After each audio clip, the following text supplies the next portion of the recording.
Les tensions et conflits au Soudan du Sud. La guerre civile au Soudan a commencé après des années de tensions et de conflits au Soudan. Donc, commençons au début, il y a 63 ans. Tout a commencé en 1956 lorsqu'un conflit a éclos entre la minorité chrétienne du Soudan du Sud et la majorité musulmane du reste du pays. La première guerre civile soudanaise a eu lieu de 1955 à 1972. Il y a aussi eu, quelques années plus tard, une deuxième guerre civile de 1983 à 2002. À la suite de celle-ci, la mission des Nations Unies au Soudan a été mise sur pied.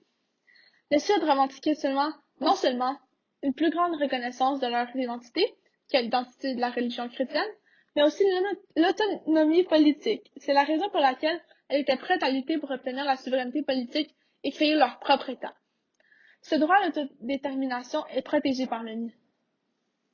À la suite du référendum d'autodétermination du 9 au 15 janvier 2011, le résultat a été publié le 7 février 2011 avec 98,33% de la population qui était en faveur de l'indépendance. Le président du Soudan, Omar el-Béchir, a déclaré qu'il respecterait les résultats du vote. Cependant, la souveraineté n'a pas complètement été obtenue par le Soudan du Sud à ce moment, car il y avait encore des points non résolus entre le nord et le sud du Soudan, comme par exemple le tracé des frontières, le partage des ressources pétrolières et les dettes. La communauté internationale, États-Unis, Chine, Russie et Union européenne en tête, ainsi que le Soudan, reconnaissent rapidement ce nouveau pays africain. En 2012, un an après l'indépendance du Soudan du Sud, il y a des affrontements entre les troupes de Khartoum, la capitale du Soudan, et de Juda, la capitale du Soudan du Sud, au sujet du contrôle des ressources naturelles qui sont les ressources pétrolières pour eux.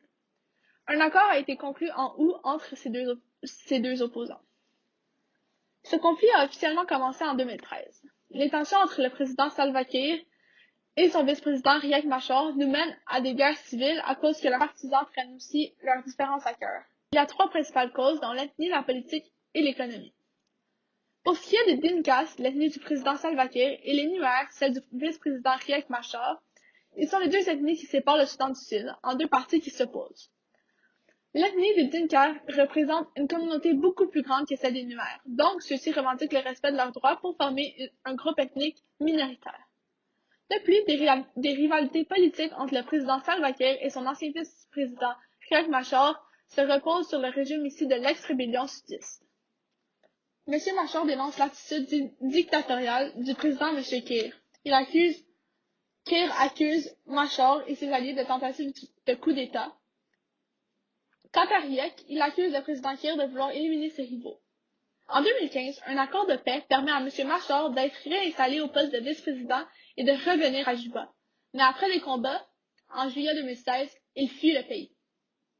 Finalement, les États pétroliers au nord sont exploités par les deux opposants du sud. Ceci crée donc une dispute économique autour d'une ressource qui constitue 90% de leur économie nationale. Le détonateur du conflit a été cette destitution de Riek Machar, suivie de massacres. Pendant ce conflit, les droits humains ne sont pas respectés puisque des crimes de guerre et des crimes contre l'humanité sont présents. Des massacres ethniques sont commis par les deux opposants. Le 23 juillet 2015, l'UNICEF déclare que des enfants ont été victimes de mutilations, de viols et d'autres ont été brûlés vifs.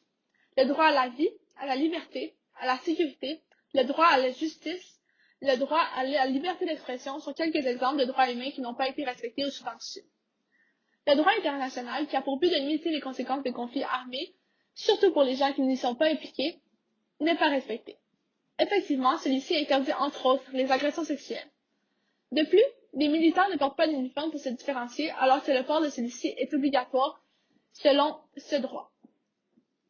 La Chine s'intéresse à tous les pays qui ont un potentiel pétrolier, comme le Soudan du Sud. Cependant, au cours des dernières années, la Chine s'est retirée de ce marché à cause des éventuels conflits que les ONG leur apporteraient.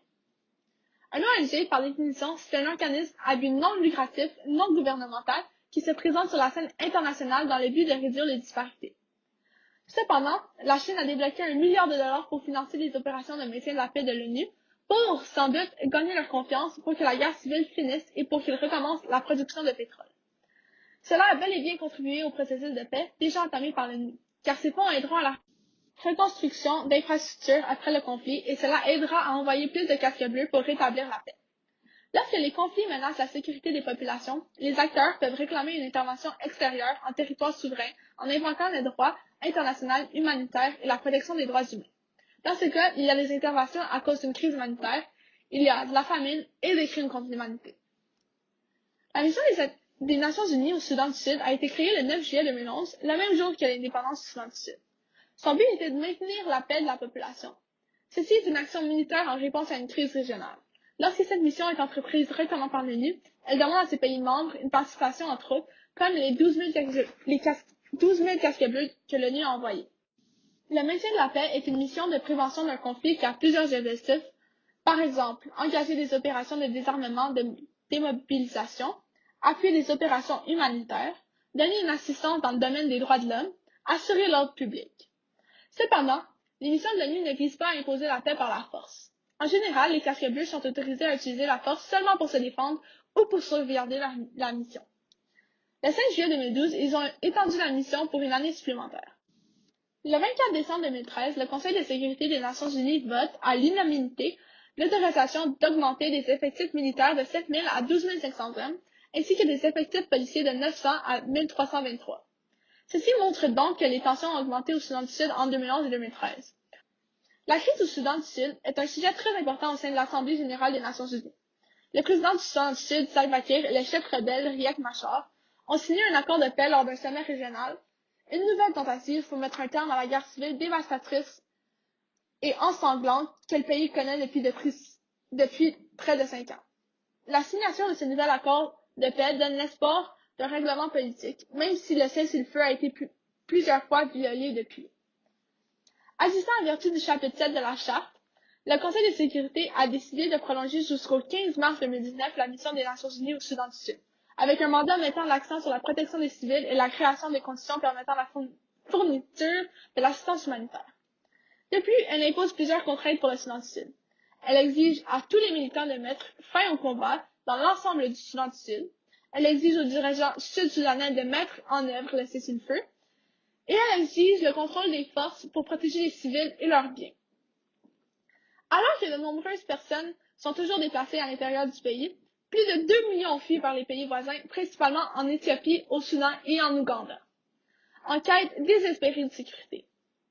La majorité des réfugiés sont des femmes et des enfants, dont beaucoup ont traversé la frontière seuls. Ils arrivent souvent faibles et en état de malnutrition. Alors que l'instabilité et la violence au Soudan du Sud persistent, ceux qui ont fui ont désespérément besoin de protection, d'abri et de soins médicaux. Le HCR s'efforce de redonner espoir à des milliers de personnes déracinées. Aussi, il y a l'Union africaine qui est intervenue au Soudan du Sud avec l'accord de l'ONU, car celle-ci est obligatoire. Elle a lancé une mission de paix qui avait comme objectif, entre autres, d'assurer la sécurité et de protéger les populations civiles. L'Union africaine vise à soutenir la démocratie, les droits humains et le développement de l'Afrique. Finalement, en septembre 2018, une étude qui estime que le conflit au Soudan du Sud a fait 383 000 morts entre 2013 et 2018 est publiée. Près de 4 millions de personnes ont quitté le pays, la moitié des victimes étant dues aux violences et l'autre moitié à cause de la famine ou des maladies. Selon l'ONU, 7 millions de Sud-Soudanais, soit plus de la moitié de la population, vont avoir besoin d'une aide humanitaire en 2018. Ce conflit est loin d'être fini, mais nous espérons que les procédures déjà entamées sauront mettre fin à celui-ci dans un futur rapproché.